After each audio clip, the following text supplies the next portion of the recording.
Hello everyone, I am your science teacher. Today we are going to start with biology, chapter 3, ecosystem. In the previous class we have studied about some points like ecology, ecosystem, food chain, food web, and in this class we have studied about some topics like first is ecological pyramids and their subtopics are introduction, interdependence between organisms, abiotic components, and last is forest ecosystem.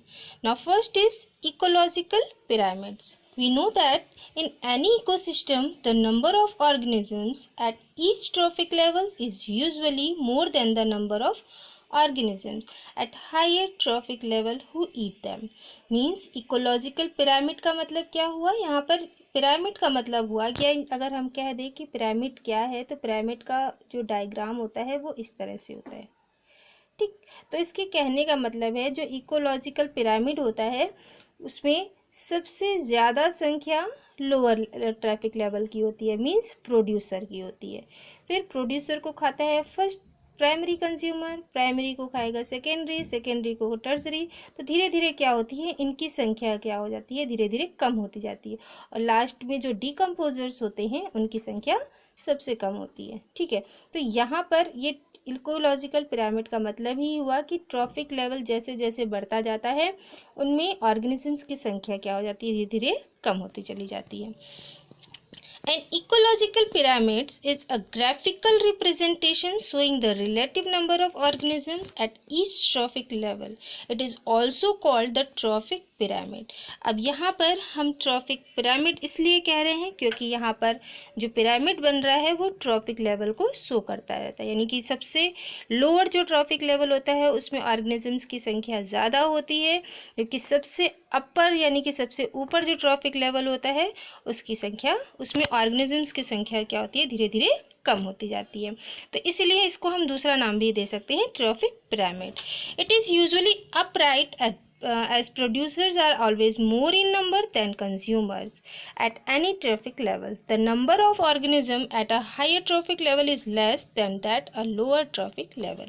अभी मैंने आपको बताया कि जो pyramid होता है वो इसी चीज़ को शो करता है कि ट्रॉफिक लेवल में सबसे लोअर पे यानी कि जो प्रोड्यूसर्स में होते हैं उनकी संख्या ज़्यादा होती है, जबकि जो सबसे अपर जो ट्रॉफिक लेवल होता है या सबसे हाइयर ट्रॉफिक लेवल होता है उसमें ऑर्गेनिजम्स की संख्या कम होती चली जाती है। ठीक है, तो ये आपका डायग्राम देख लीजिए, इससे हम समझ सकते हैं कि यहाँ पर आप क्या देख रहे हैं कि जो सबसे लोअर यानी कि जो हम कह सकते हैं कि सबसे नीचे का यानी सबसे पहला जो ट्रैफिक लेवल है वहाँ पर जो प्रोड्यूसर्स है उसकी संख्या मोर है, यानी कि सबसे ज़्यादा है।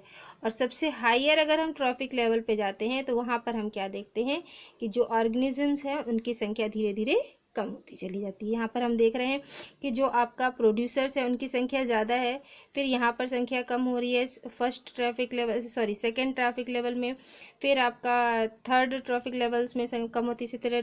धीरे धीरे आप क्या देख रहे हैं कि ऑर्गेनिजम्स की संख्या क्या होती चली जा रही है, कम होती चली जा रही है। तो जो आपका ट्रैफिक पिरामिड आपका शो कर रहा है वो इसी चीज़ को शो करता है कि ऑर्गेनिजम्स में ट्रैफिक लेवल बढ़ने के साथ साथ उनकी संख्या कम होती चली जाती है। ठीक है, इसको हम इकोलॉजिकल पिरामिड भी कहते हैं। अब नेक्स्ट पॉइंट है आपका इंटरडिपेंडेंस बिटवीन ऑर्गेनिजम्स। कैसे ये एक दूसरे पे इंटरडिपेंडेंस, मतलब सबसे पहले आपको पता होना चाहिए what is the meaning of interdependence. तो all the components of an ecosystem depend on one और the other for their survival, called interdependence. यहाँ पर जो कंपोनेंट्स होते हैं इकोसिस्टम में, हमने आपको बायोटिक अबायोटिक कंपोनेंट्स बताए थे, ये जो कहीं ना कहीं अपने सर्वाइवल के लिए एक दूसरे पर डिपेंड होते हैं। जो एक दूसरे पे डिपेंड हैं अपनी सर्वाइवल को कंप्लीट करने के लिए, अपनी लाइफ साइकिल को कंप्लीट करने के लिए एक दूसरे पे डिपेंड होते हैं, उसी को इंटरडिपेंडेंस कहते हैं। कहीं ना कहीं एक दूसरे पर डिपेंड रहते हैं। तो this interdependence can be 3 types, ये 3 टाइप्स की हो सकती है, symbiosis, parasitism and predation. Symbiosis क्या है? It is a relationship between organisms of different species which benefit at least one of them while the other one may also benefit or remain unaffected by the relationship. ये जो symbiosis relationship है इसमें क्या होते हैं, दो organism एक दूसरे पर अपनी लाइफ साइकिल पे के लिए कंप्लीट एक दूसरे पर डिपेंड रहते हैं। इसमें जो पहला ऑर्गेनिजम्स होता है वो दूसरे ऑर्गेनिजम्स को किसी भी प्रकार का कोई नुकसान नहीं पहुंचाता है, कोई इफेक्ट नहीं होता उसके ऊपर। ये एक दूसरे को बेनिफिट पहुंचाते हैं। सबसे अच्छा जो एग्जाम्पल है वो लाइकेन है। Lichen are the perfect example of mutually beneficial symbiotic relationship in which algae and fungi. Algae और फंजाई दो अलग अलग ऑर्गेनिजम्स हैं, ये दोनों एक साथ रहकर एक दूसरे को फ़ायदा देते रहते हैं। यानी एल्गी फंजाई को बेनिफिट देता है, फंजाई एल्गी को बेनिफिट देता है। इन दोनों की जो रिलेशनशिप होता है उसको हम लाइकेन कहते हैं। ठीक है, तो lichen is the combination of algae and fungi, और ये दोनों सिम्बियोसिस रिलेशनशिप शो करते हैं। क्यों? क्योंकि ये एक दूसरे को बेनिफिट पहुंचाते हैं, एक दूसरे को कोई हार्म नहीं पहुंचाते हैं। एल्गी के बगैर फंजाई सर्वाइव नहीं कर सकता, और फंजाई के बगैर एल्गी जो होता है सर्वाइव अपनी लाइफ को सर्वाइव नहीं कर सकते हैं। तो कहीं ना कहीं ये एक दूसरे को सिम्बियोसिस रिलेशनशिप शो करता है। क्लोज एसोसिएशन भी कह सकते हैं। ठीक है, यहाँ पर इन्होंने बताया है कि the fungi help absorb water. Fungi क्या करता है? वाटर को एब्जॉर्ब करता है। ठीक, and the algae prepare food, और एल्गी क्या करता है? खाना प्रिपेयर करता है। The combined organism called lichen, और जो दोनों मिलके क्या कहलाते हैं? लाइकेन कहलाते हैं। तो यहाँ पर आपने क्या देखा कि फंजाई वाटर एब्जॉर्ब करता है, जब तक एल्गी को वाटर नहीं मिलेगा वो फूड प्रिपेयर नहीं कर पाएगा। तो कहीं ना कहीं ये एक दूसरे से मिलजुल कर अपना रिलेशनशिप कंप्लीट करते हैं, और एल्गी और फंजाई के जो रिलेशनशिप होता है उसको हम लाइकेन कहते हैं। फिर आता है आपका next parasitism. In this type of interdependence, one of the species in the relationship is harmed while the other one is helped. यहाँ पर इन्होंने क्या बताया कि जो पैरासिटिज्म होते हैं इसमें रिलेशनशिप क्या होता है? एक ऑर्गेनिज्म दूसरे को नुकसान पहुँचाता है, अपनी लाइफ साइकिल को कंप्लीट तो करता है, बट जिसके ऊपर रहकर ये अपना लाइफ कंप्लीट कर रहे हैं उसको हार्म पहुँचाता है। जैसे एग्जांपल में आपका tapeworm. Tapeworm is a parasite. It lives in the human intestine and benefit as it absorbs nutrients from the host, whereas the host is harmed due to the loss of nutrient to the tapeworm. Tapeworm क्या होता है? ये human body के intestine में पाया जाता है। जब ये टेपवर्म हमारी इंटेस्टाइन में पहुंच जाता है तो वो जितने भी न्यूट्रिएंट्स हम लोग लेते हैं फूड के थ्रू, वो उन सभी न्यूट्रिएंट्स को टेपवर्म अपनी बॉडी में एब्जॉर्ब कर लेता है, और हमारी बॉडी में न्यूट्रिएंट्स की मात्रा क्या हो जाती है? कम हो जाती है, जिसकी वजह से हमें हार्म पहुंचता है। तो इस तरह का जो रिलेशनशिप है कि टेपवर्म हमारे इंटेस्टाइन में रह रहा है, रहकर अपनी लाइफ साइकिल कंप्लीट कर रहा है। ठीक है, तो टेपवर्म एक पैरासाइट कहलाता है, परजीवी कहलाता है। ये हमारी बॉडी में इंटेस्टाइन में रहता है और इंटेस्टाइन में मौजूद जितने भी न्यूट्रिएंट्स हैं उनको एब्जॉर्ब कर लेता है, जिसकी वजह से हमको नुकसान पहुंचता है। तो कहीं ना कहीं ये कैसा रिलेशनशिप कहला दिया? पैरासिटिज्म। अब आता है प्रेडेशन। प्रेडेशन क्या होता है? It is the most common relationship in any ecosystem where one organism the predator derive its nutrients by killing another organism its prey. जैसे यहाँ पर है प्रेडेशंस क्या होते हैं? वो इसमें भी वही चीज़ है कि ये दूसरे ऑर्गेनिज्म को मार कर या किल कर कर उसको ईट करता है, जिससे उसकी बॉडी में जितने न्यूट्रिएंट्स होते हैं वो उसकी बॉडी में जो प्रीडेट कर रहा है, जो मार रहा है, जो किल कर रहा है, उसकी बॉडी में ट्रांसफ़र हो जाता है। तो उसको हम जिसको मारते हैं उसको प्रे कहते हैं। ठीक है, और प्रीडेटर किसे कहते हैं? जो मारता है। तो fox preying upon the rabbit. Fox यहाँ पर क्या है? प्रीडेटर है। रैबिट यहाँ पर क्या है? प्रे है। फॉक्स क्या कर रहा है? रैबिट को किल करके रैबिट के अंदर जितने न्यूट्रिएंट्स है उसको अपनी बॉडी में उसके थ्रू इंजेक्ट कर रहा है। And the lion preying upon the fox are example of predation. अब लॉयन क्या करेगा? लॉयन फॉक्स को खाएगा। ठीक, तो फॉक्स के अंदर जितने भी न्यूट्रिएंट्स होंगे वो लॉयन के अंदर चले जाएंगे। जब उसको खाएगा तो उसकी बॉडी के जितने न्यूट्रिएंट्स होंगे उसकी बॉडी में चले जाएंगे। तो ये आपके एग्जाम्पल थे प्रेडेशंस के। फिर आते हैं आपके अबायोटिक कंपोनेंट। बायोटिक कंपोनेंट में तो सारे लिविंग ऑर्गेनिजम्स आ गए। अबायोटिक कंपोनेंट्स क्या होते हैं? These are the physical components of an ecosystem. ये फिजिकल कंपोनेंट्स होते हैं। जैसे फिजिकल में आपका आ जाएगा the abiotic components such as rain, wind, temperature, altitude, soil, sunlight, pollution. ये सारे जितने भी आपके हैं वो अबायोटिक कंपोनेंट्स कहलाते हैं। ठीक है, और कहीं ना कहीं इन सब का हमारे फ्लोरा और फाउना इन सब पे कोई ना कोई इफेक्ट देखने को मिलता है। यानी कि कहीं ना कहीं हम भी इन फ्लोरा फाउना दोनों चीज़ें क्या हैं? ये अबायोटिक कंपोनेंट पे डिपेंड रहती हैं। सॉइल का क्या काम है? It provides nutrients and water to plants. हमको पता है कि सॉइल की मदद से ही प्लांट को न्यूट्रिएंट्स और वाटर प्रोड्यूस किया जाता है। The amount of humus minerals contents and water holding capacity of the soil decide the type of plant growing in it and it turn the animals inhabiting the ecosystem. अब soil ही मतलब कि आपको पता है कि हर जितने भी प्लांट्स होते हैं सभी के लिए अलग अलग टाइप के सॉइल प्रोड्यूस होते हैं ना। तो यहाँ पर उन्होंने यही बताने की कोशिश की है कि सॉइल डिपेंड करता है कि उस किसी भी प्लांट को कितना ह्यूमस चाहिए, कितना न्यूट्रिएंट्स चाहिए, कैसा मतलब किस टाइप का सॉइल उनको चाहिए कि वो प्लांट, जैसे हर जगह का हर प्लांट्स के लिए अलग अलग टाइप के उनके ग्रो करने के लिए अलग अलग टाइप के सॉइल चाहिए होते हैं। ठीक है, तो यहाँ पर सॉइल यही बता रहा है, सॉइल के बारे में यही बताया गया है कि इकोसिस्टम में सॉइल पे डिपेंड करता है कि वो कैसे प्लांट को ग्रो कराएगा। फिर आता है वाटर। आपको पता है it is the most important component of living organism and also serve as a medium for fulfilling all requirement of aquatic plants and animals। Water क्या है? हमारे लिए सबसे इम्पॉर्टेंट कंपोनेंट्स है सभी लिविंग ऑर्गेनिजम्स के लिए, जितने भी एक्वाटिक एनिमल्स हैं या हम कह सकते हैं प्लांट या हम खुद, बिना वाटर के हम सर्वाइव नहीं कर सकते। The salt content and the type of water body decide the type of plant and animals living in it. और ये भी हमको पता है कि सभी, जिस तरह से हमने अभी आपको बताया कि सॉइल डिपेंड करता है कि कैसे प्लांट वो ग्रो कर सकता है, उसी तरह वाटर में भी सॉल्टी वाटर होता है, नॉर्मल वाटर भी होता है। तो ये किस तरह के प्लांट किस वाटर में सर्वाइव करेंगे ये भी डिपेंड करता है। फिर आता है आपका air. Apart for constituting the atmosphere on earth, it provide oxygen to all living beings and carbon dioxide to all the photosynthesising plants. It also helps in the dispersal of seed and fruits and serve as a flight medium of all aerial animals. Air तो सबसे ज़्यादा ज़रूरी है हमारे अर्थ में, है ना, जिसमें हमें ऑक्सीजन जो होता है वो हमें एयर से ही प्राप्त होता है। कार्बन डाइऑक्साइड्स जो प्लांट्स होते हैं वो कार्बन डाइऑक्साइड भी एयर के माध्यम से ही अपनी बॉडी में इंजेक्ट करते हैं। और सबसे इम्पॉर्टेंट चीज़ है कि जो सीड का डिस्पर्जल है, फ्रूट का डिस्पर्जल है, वो सभी एयर के थ्रू भी होता है। और एयर के ही माध्यम से जितने भी फ्लाइट जो आपके एनिमल्स होते हैं या एरियल एनिमल्स जो हवा में उड़ते हैं वो भी एयर के माध्यम से ही उड़ते हैं। अगर एयर ना हो तो ये फ्लाइट नहीं कर पाएंगे। फिर आता है आपका sunlight. We know that the sun is the ultimate source of energy for all living organism.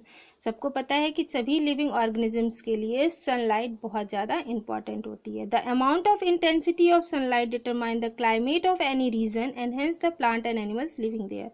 Sunlight कहीं कहीं पर सनलाइट जो एटमॉस्फेयर होता है, सनलाइट जो होता है उसी पर डिपेंड होती है। जैसा एटमॉस्फेयर रहेगा, जैसा सनलाइट उनको मिलेगी, इंटेंसिटी ऑफ सनलाइट मिलेगी, वैसे ही प्लांट और एनिमल वहाँ पर रह सकते हैं।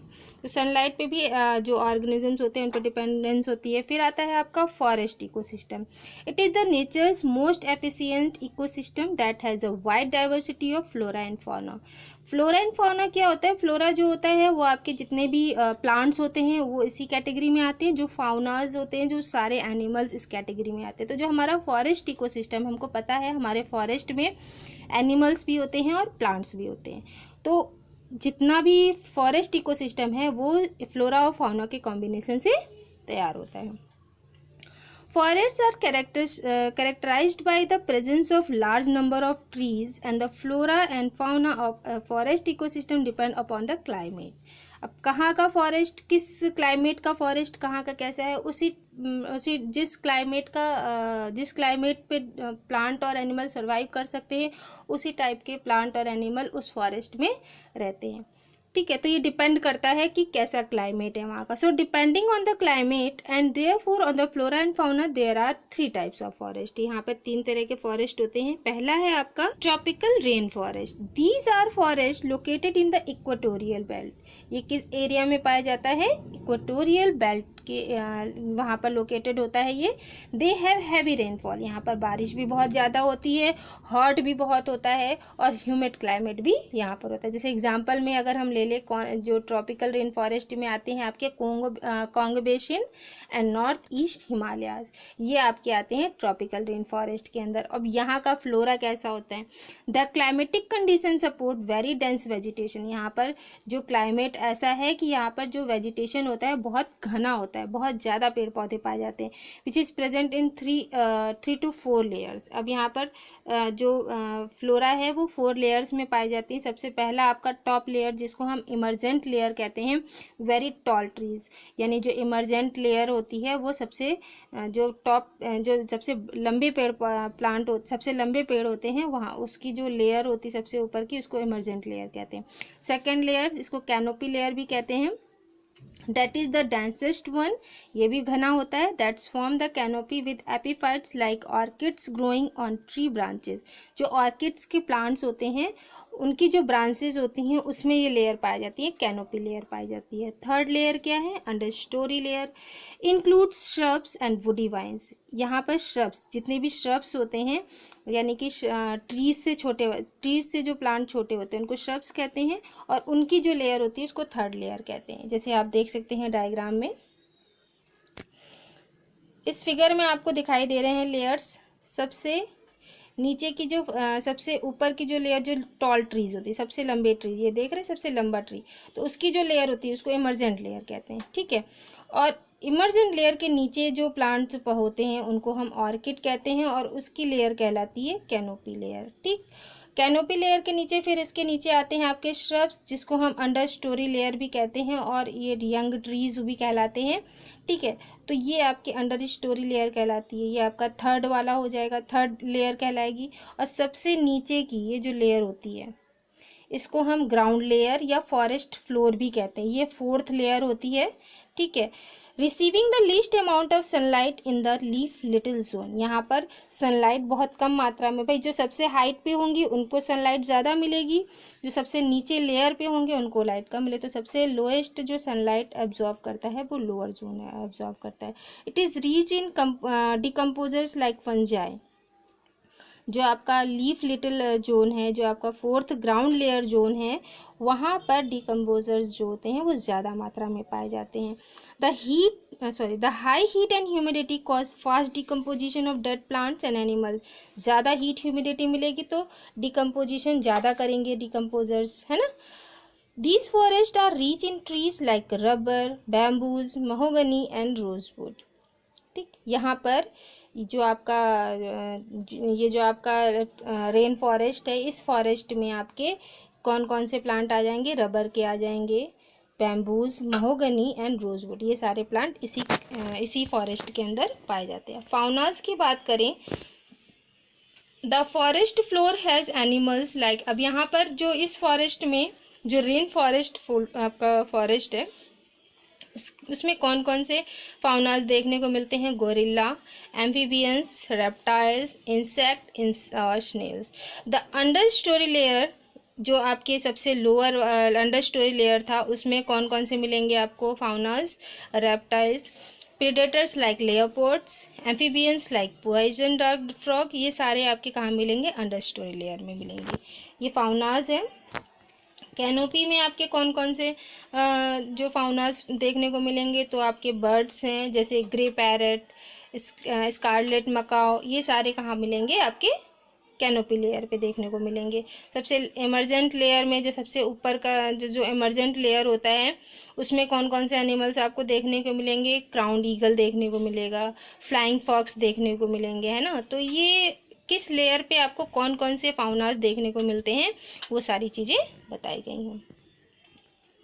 फिर आता है आपका टेम्परेट डेसिडुएट फॉरेस्ट, ये आपका सेकंड है फॉरेस्ट, ठीक है। इसमें क्या है? These are forest with broad leaves, यानी कि इसमें जो फॉरेस्ट होती है इनकी पत्तियां कैसी होती हैं? ब्रॉड लीव, यानी कि चौड़े पत्तियों वाले प्लांट यहाँ ट्रीज देखने को मिलते हैं। That said all there leaves during one season, ये सारे लीव्स क्या होते हैं? एक सीजन के बाद पूरी तरह से झड़ जाते हैं, गिर जाते हैं। अब यहाँ पर फ्लोरा कैसे होते हैं, यानी प्लांट की बात करें कैसे होते हैं, तो temperate deciduate forest have a great variety of plants, यहाँ पर बहुत तरह तरह के प्लांट स्पीसीज देखने को मिलते हैं, lichen, moss, fern, wild flowers and other small plants can be found on the forest floor. Okay, shrubs fill in the middle leaf level, and जो श्रब होते हैं वो मिडिल लेवल में पाए जाते हैं। Hardwood trees like maple, oak, magnolia make up the third level. ये सब कहाँ मिलेंगे आपको? थर्ड लेवल में देखने को मिलेंगे। तो ये लेवल्स हैं कि जिनकी हाइट जैसी होगी उनको इसी लेवल में रखा गया है। ठीक, तो ये यहाँ पर आपके फ्लोरा इस फॉरेस्ट में देखने को मिलते हैं। अब आते हैं आपके फाउनाज। These forests have animals like snails, slugs, salamanders, turtles, foxes, bears, deers, birds like woodpeckers, hawks, owls। ये सारे फाउनाज जो हैं वो आपको टेम्परेट डेसिडुअस फॉरेस्ट में देखने को मिलेंगे। नेक्स्ट है आपका टैगा और बोरियल और कॉनिफरस फॉरेस्ट, यानी ये आपका थर्ड फॉरेस्ट है। ठीक है, और इसको हम टैगा फॉरेस्ट भी बोल सकते हैं, बोरियल फॉरेस्ट भी बोल सकते हैं और कॉनिफेरस फॉरेस्ट भी बोल सकते हैं। These forest are found in cool यानी ठंडी जगहों पर पाए जाते हैं, sub polar region with prolonged winters and moderate to high rainfall, यानी ये ठंडी जगहों पर पाए जाते हैं। ठीक है, जहाँ पर ज़्यादा वर्षा होती है, जैसे एग्जाम्पल में साइबेरियन फॉरेस्ट। यहाँ पर फ्लोरा कैसा होता है? दीज आर एवरग्रीन कॉर्न, यानी एवरग्रीन का मतलब सदाबहार, यानी हमेशा हरे भरे रहते हैं यहाँ पर। ठीक है, mostly pines, spruces and larches trees with needle shaped leave. यहाँ पर जो पत्तियाँ होती हैं उनकी जो पत्तियाँ चौड़ी तो होती हैं बट ऊपर से नुकीली होती हैं। ठीक है, तो यहाँ पर ऐसे प्लांट्स पाए जाते हैं, जैसे पाइन है, स्प्रूसेस है, लॉर्चेस है, ये ऐसे प्लांट है जिनकी पत्तियाँ सुई के जैसे होती हैं। फाउनाज कैसे पाए जाते हैं यहाँ पर? These forest have animals like bears, grey wolves, reindeers. तो ठंडी जगहों पर ये एनिमल्स पाए जाते हैं। ठीक है, ओके, थैंक यू।